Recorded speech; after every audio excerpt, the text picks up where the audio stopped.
Bonjour à tous et bienvenue dans cette nouvelle vidéo. Aujourd'hui il est temps de vous parler des sorties littéraires de mars qui m'intéressent le plus. Il y en a quelques-unes, alors on va commencer tout de suite.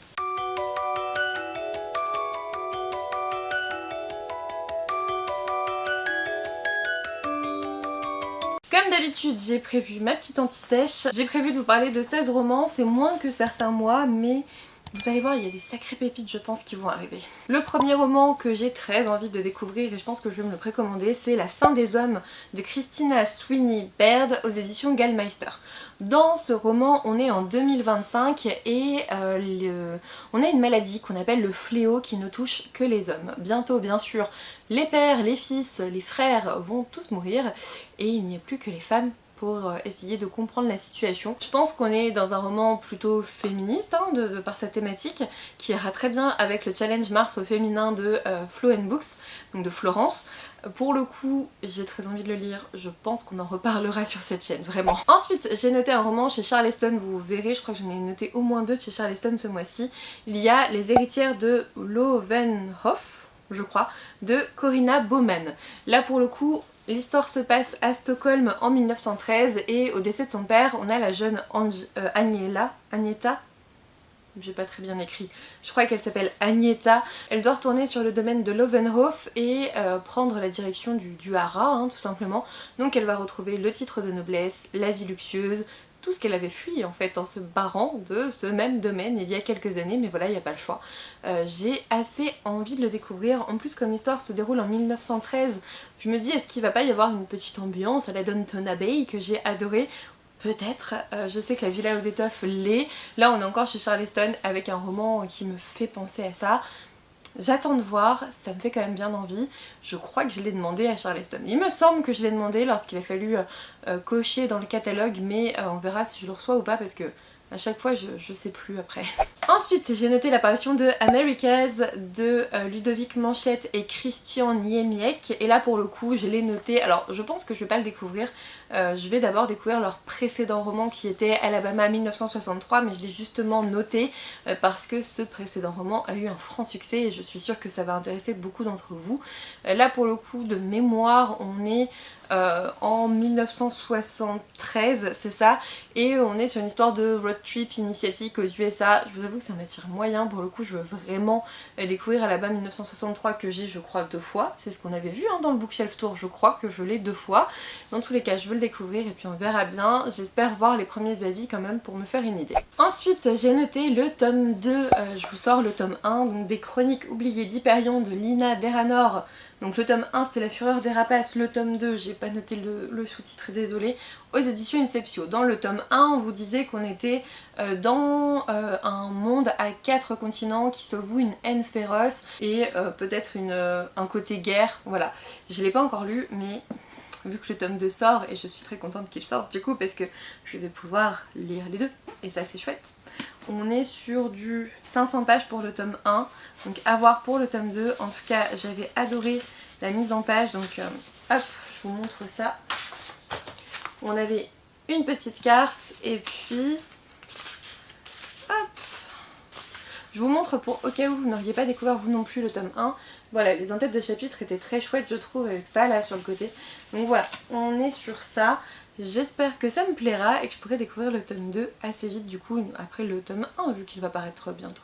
Ensuite, de nouveau aux éditions Charleston, je vous avais dit qu'il y en aurait plusieurs. J'ai noté Le Souffle des rêves de ma queen personnelle qui est Clarisse Sabard. J'ai tous les romans de Clarisse Sabard, je les ai pas tous lus mais pour la simple et bonne raison que comme c'est l'une de mes autrices préférées, j'en garde quelques-uns pour quand je serai pas très bien et que je saurais pas quoi lire. Vraiment, c'est mon autrice chouchou, j'adore, j'ai adoré la rencontrer à plusieurs reprises. J'ai ma petite photo avec elle dans la bibliothèque, on en est là, on en est à ce niveau de fangirling.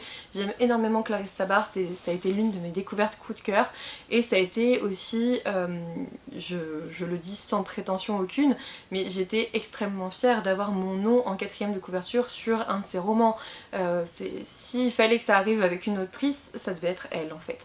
Donc voilà, dans Le Souffle des rêves, on suit Abby en 1987 qui n'arrive pas à avoir d'enfant avec son conjoint, donc forcément ça occasionne des relations tendues dans le couple, et elle va décider de partir, de prendre sa valise et d'aller à Cork, je crois. Elle décide d'aller en Irlande retrouver sa mère qui je crois s'appelle Caitlin, et en la retrouvant elle va aussi retrouver une valise pleine de cassettes audio enregistrées par sa grand-mère qui s'appelle Lucie. Et là elle va découvrir du coup le passé de ses ancêtres, ça a l'air passionnant comme tous les livres de Clarisse Sabart.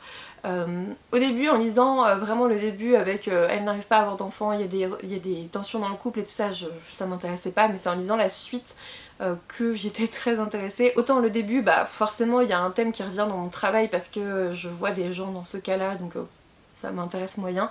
Autant la suite, je me dis ok, on va être un petit peu sur du passé présent, je veux le découvrir et vous donner mon avis honnêtement sur ce que j'en pense, surtout avec un début qui me plaira pas forcément, qui me parlera pas non plus forcément, et avec ce passé présent qui pourrait rattraper la donne.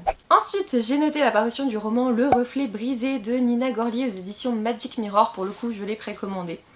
Voilà, comme si j'avais pas assez de livres dans ma pile à lire, mais on est dans ce royaume de Steinberg. Celui-là je l'ai noté parce que je savais que je m'en souviendrais pas. On a cette jeune princesse, tout le monde parle de sa soi-disant laideur. Elle est obligée de se marier, comme malheureusement c'est le cas pour beaucoup de princesses, pour diminuer des tensions politiques au niveau du royaume. Et elle va être un petit peu la risée de la cour qui va se moquer d'elle parce qu'elle est défigurée. Moi c'est un petit peu le seul truc que j'ai retenu. Je sais pas trop de quel conte c'est la réécriture, ni si c'est une réécriture de conte ou juste un conte, parce que Magic Mirror ne publie que des contes ou des réécritures de contes. Et ça me faisait extrêmement envie ce thème là, cette princesse qui n'est pas toute belle en fait, et il n'y a pas besoin d'être belle pour être une princesse, et rien que ça me plaisait. Le fait qu'elle soit défigurée, je pense qu'il y a pas mal de choses qui vont se mettre en travers de son chemin. Voilà, j'avais hâte de le découvrir, on en reparlera très vite. Ensuite, attention, sûrement une exclusivité, parce qu'en fait j'ai envoyé un message à Noire d'Absinthe en mode salut, qu'est-ce qui va paraître chez vous en mars, parce que j'avais vu nulle part. Et l'éditrice, donc Morgane, m'a répondu en me disant que j'avais la primeur, donc nous avons peut-être une exclusivité sur cette vidéo, peut-être qu'ils l'ont annoncé entre temps, j'en sais rien, mais au moment où je filme cette vidéo, c'est une exclusivité. Vous pouvez être reconnaissant envers l'éditrice qui m'a donné non seulement le titre, le pitch, mais aussi la couverture de Zaodi. J'ai écrit directement ce qu'elle m'a dit, hein. Zaodi, c'est un thriller asiatique à la noirceur assumée, c'est écrit par Sarah Bushman et Morgan Stankiewicz, je crois que c'est comme ça que ça se dit, désolée Morgan si c'est pas le cas, et il me fait extrêmement envie, comme tous les romans de Noire d'Absinthe, hein, vous allez me dire. On est avec un père et sa fille qui vont se retrouver après plusieurs années. Ce qui s'est passé c'est que la mère est décédée il y a plusieurs années, ils vont se retrouver à ce moment-là, et de ce que j'ai compris, ça va être un thriller sur fond de secte en Chine en 2015. J'en sais pas plus, je pense qu'on n'a pas besoin d'en savoir plus pour plonger dedans. J'avais adoré les écrits que j'ai pu découvrir de Morgane, j'avais adoré Sorcière de chair de Sarah Bushman. Clairement, l'écriture à quatre mains comme ça, je vais craquer c'est sûr. Ensuite, à titre indicatif, j'ai noté la parution de Red Rising, le tome 5, donc Dark Age de Pierce Brown aux éditions Hachette. Je les ai ici là, pile ici, sauf que j'ai que le tome 4 partie 1 moi. Et Hachette, je crois, ont la fâcheuse manie de diviser les tomes en deux. C'est-à-dire que là j'ai le 4 partie 1, il y a la partie 2, et du coup là c'est le 5 partie 1 qui sort. C'est un peu dommage. J'ai pas lu encore le 4 partie 1, je vous avoue, parce qu'en fait ça m'avait saoulé que ça soit divisé en parties. Pour être tout à fait honnête avec vous, je trouvais que ça faisait un petit peu cher le tome par rapport à la VO. Mais j'avais tellement adoré les 3 premiers tomes, la première trilogie de Red Rising, Golden Sun et Morning Star, que je ne peux que continuer vraiment cette saga. J'adore les écrits de l'auteur, j'avais bien aimé la traduction, il n'y avait pas eu de soucis. J'avais adoré cette aventure, les péripéties et tout. Je sais que je vais continuer, c'est pour ça que je l'ai noté. Ensuite pareil, là clairement je vais craquer, je l'ai précommandé. Il s'agit de Vanja et le loup de Margaret Owen aux éditions Pocket Jeunesse. Margaret Owen, c'est qui? C'est la personne qui a écrit Merciful Crows, dont j'avais adoré le tome 1, dont j'ai le tome 2 que j'ai pas encore lu. Mais là, l'histoire me fait tellement envie, tout ce qu'on vous dit, tout ce que j'ai lu en tout cas, c'est que une servante allait prendre la place d'une princesse. Voilà, il y a une princesse adorée de tous et la servante va prendre sa place, je crois dans un mariage ou quelque chose comme ça, et elle va devoir répondre de ses actes parce qu'à un moment donné ça va être découvert. Mais surtout c'est la fin du résumé qui est assez intéressante parce qu'on vous dit mais voilà, la servante va donner sa propre version alors qu'on vous dit qu'elle a été punie. Je veux trop le lire, la couverture est beaucoup trop belle, on en reparlera très vite en mars. Ensuite, j'ai noté la parution du roman Les Corbeaux, les vestiges de l'arsenal de Lydie Blaiseau aux éditions L'Alchimiste. Là aussi, j'ai extrêmement envie de le découvrir. On est sur une couverture qui me parlait pas énormément, mais lorsque j'ai lu le résumé, je me suis laissée porter. On est avec On est en France, déjà, ce qui est assez rare dans pas mal de romans de fantasy, steampunk, etc. De l'imaginaire surtout. On est en France, il y a eu, on vous dit, la tempête qui a globalement tout ravagé. Et dans les villes côtières des Hauts-de-France, il y a des choses un peu bizarres qui se passent. On vous dit qu'il y a des créatures monstrueuses, que certains appareils ont l'air, enfin ou en tout cas robots, des choses comme ça, ont l'air d'avoir pris vie. Et on va suivre Nayeli qui habite sur Le Havre, qui peut communiquer avec les morts et qui est un corbeau. Je me suis arrêtée à ça. Voilà, je me suis arrêtée à ça, ça a l'air trop bien. Je pense le découvrir, on en reparlera par la suite. Ensuite, j'ai noté l'apparition du tome 2 de l'Empire d'écume. Donc moi j'ai le tome 1, c'est de Andrea Stewart aux éditions Big Bang. Là pour le coup, on vous disait que l'Empire était contrôlé par la magie d'os et que la fille de l'empereur allait devoir lutter pour monter sur le trône. Et je n'ai pas encore lu le tome 1. Oups, surtout que je l'ai reçu en relié, enfin c'est pas cool Manon. Pas gentil, il fait quasiment 500 pages. Le tome 1 a reçu de belles critiques et de moins bonnes, donc voilà, on va voir un petit peu ce que moi j'en pense. Et puis je découvrirai avec plaisir le tome 2 si ça me plaît. Voilà. Ensuite, j'ai noté la parution de The Corpse Queen. C'est de Heather M. Herman aux éditions donc Brajlon dans leur collection Phoebs. Et là pour le coup on est sur un thriller historique. On suit une jeune orpheline qui vient de perdre sa meilleure amie. Elle s'appelle Molly. Elle a 17 ans et elle va vivre avec sa tante Ava. Ava est un personnage assez particulier parce qu'elle est pilleuse de tombes et en fait elle revend les dépouilles, les cadavres aux étudiants en médecine. Et Molly elle va être amenée à assister à des cours d'anatomie et tout ça et ça me fait trop envie. Enfin, j'ai déjà fait des dissections sur des vrais cadavres, j'en ai pas fait beaucoup, hein. J'en ai fait une, mais il y avait 4 corps, donc 4 du coup, je sais pas, mais voilà, j'ai déjà fait des dissections, je vois un peu comment ça se passe. Et là pour le coup, on est dans quelque chose d'historique, donc c'était avant que ça se passe comme moi j'ai pu le faire, et ça m'intéressait carrément. Le fait d'aller piller des tombes pour avoir les cadavres et les donner aux étudiants en médecine, je trouve ça beaucoup trop intéressant, historiquement parlant, bien évidemment, mais vous voyez ce que je veux dire. Ensuite, j'ai noté une parution que j'ai déjà reçue, il s'agit de Souveraine de Laura Sébastien aux éditions Casterman.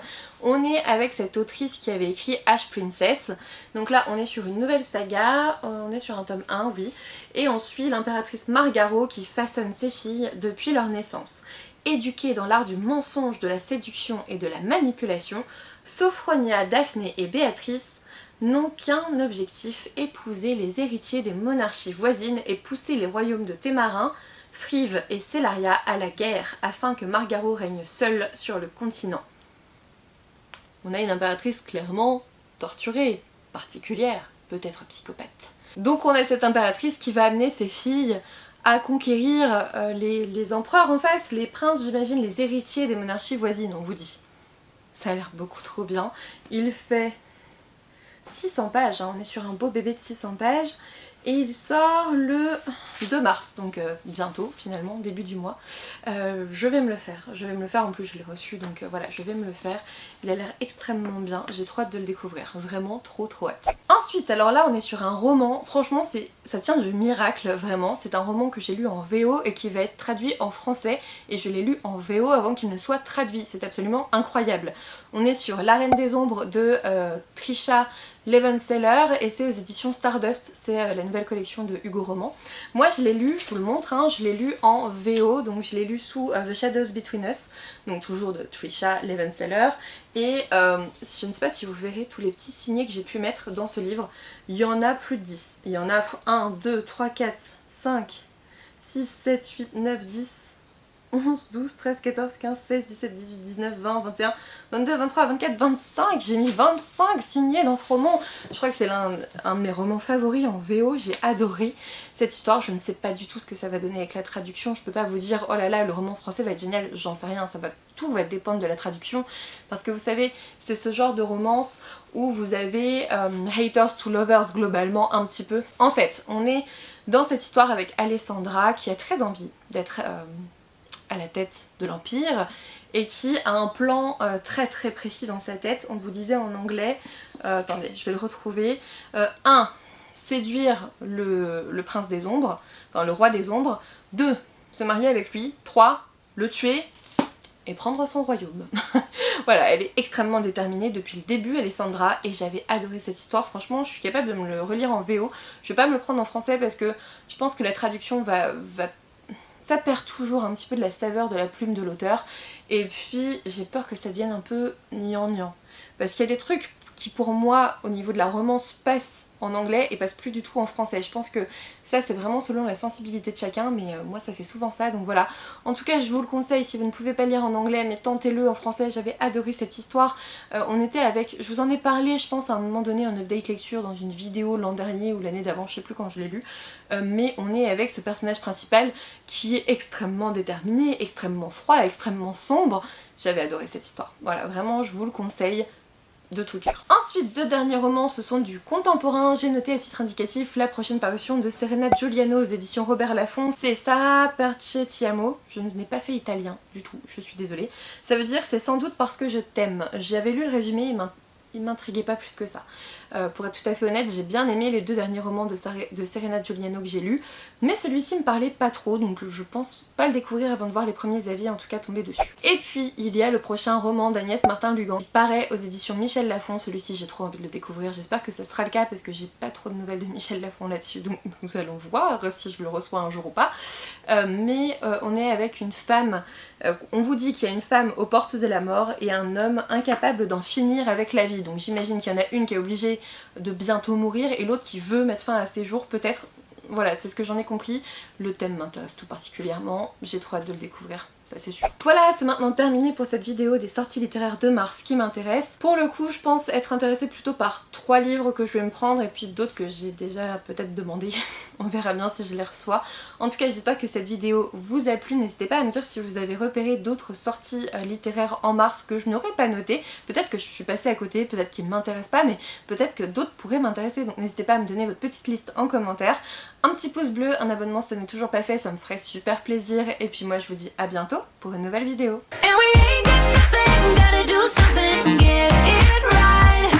Gonna keep